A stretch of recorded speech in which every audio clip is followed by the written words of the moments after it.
every Marvel movie is awesome, but this one was great. In fact, if you're only going to see one Marvel movie this year, who am I kidding? Go see Infinity War. In fact, if you've already seen Infinity War, see Infinity War a second time. But Deadpool's still an awesome movie. Deadpool 2 rocks. Welcome to the heart of the stories we tell. My name is Rob, and tonight I will be reviewing Deadpool 2. I just realized there's no tagline for this. I can't believe it's not Electric Boogaloo. Alright, so if you've ever watched this channel before, you'll know that when I do these reviews, I try to start with non-spoilery stuff and then go into spoilery stuff. The non-spoiler stuff is kind of hard this time because the trailers were misleading, and there were some things that I think comic book fans are going to worry about that they shouldn't. Overall, though, unless I've gone completely crazy, I think most people are going to love this. That's why I'm giving it a gold rating. It's not quite one of the best movies ever, but it's definitely up there. It's fun, it's funny, and it has a lot of great stuff in it. And these three characters, each one of them, steal the show at different points. I know my friend Ross was worried about Domino, but she kicks total ass. Alright, so for those of you that don't know, what I do here is I review stories as they come out, movies, TV shows, books, comic books, and then twice a month I do theory videos on how and why we tell stories. If that sounds interesting to you, click subscribe.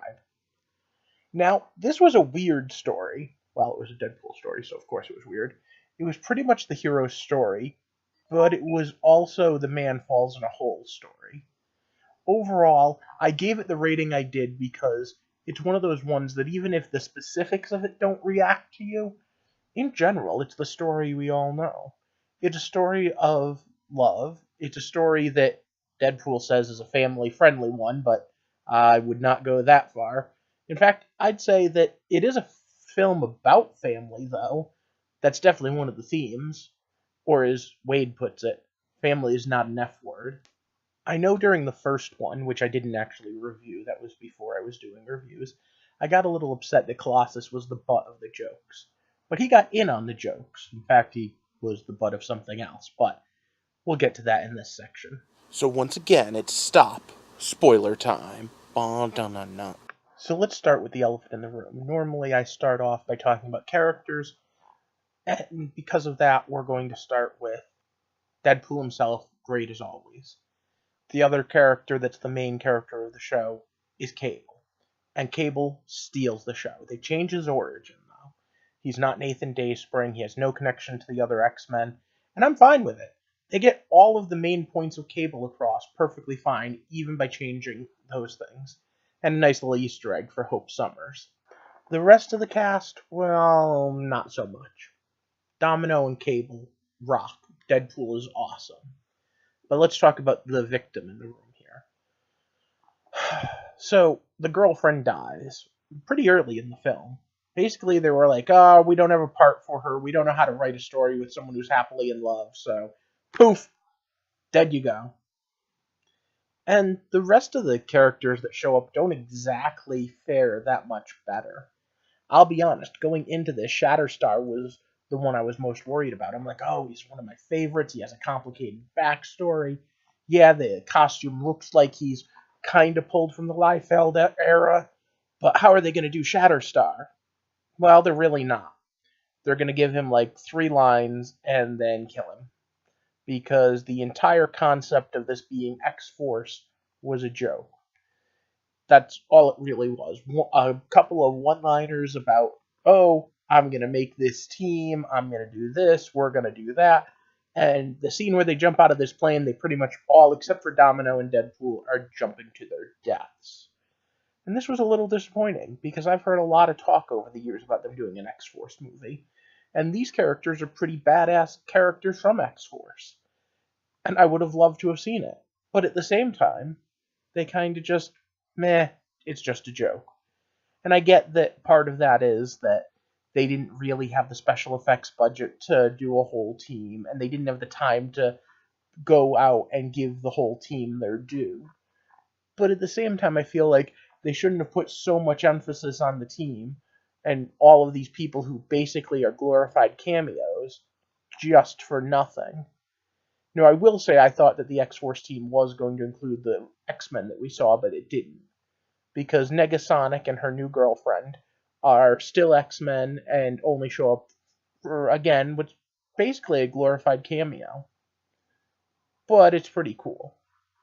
The other one I was kind of upset about is Bedlam. Bedlam, they even explain how his powers work. And I'm like, oh, come on, if you explain it, you gotta use it. Nope, never gets to use it. But there was one character they used extraordinarily well, and that was Domino.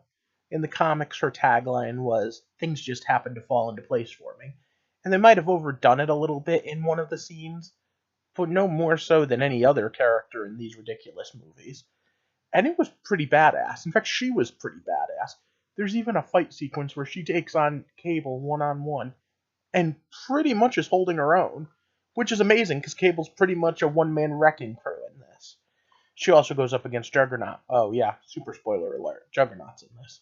So anyone that's worried like my buddy Ross that they're not going to do Domino justice, no, she's totally badass.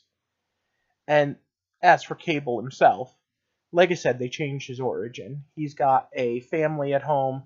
He time travels back because the person who killed his family is in this timeline still a child, and he only has so much control over his time jump, so he jumps to before he becomes this mass murderer to kill him.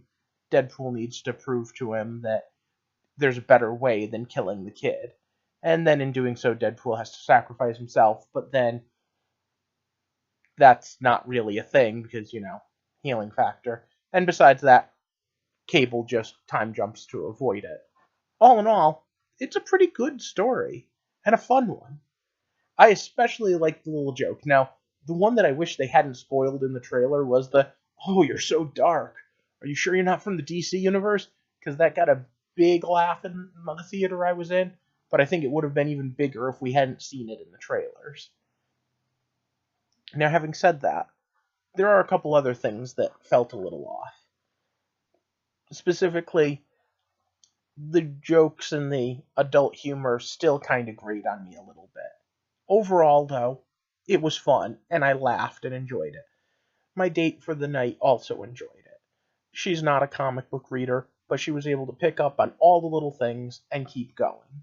Overall, I thought it was great, even if X-Force was a little wasted. And I totally thought there should be a Wakanda Forever reference in this X moment, or maybe a Wonder Woman one.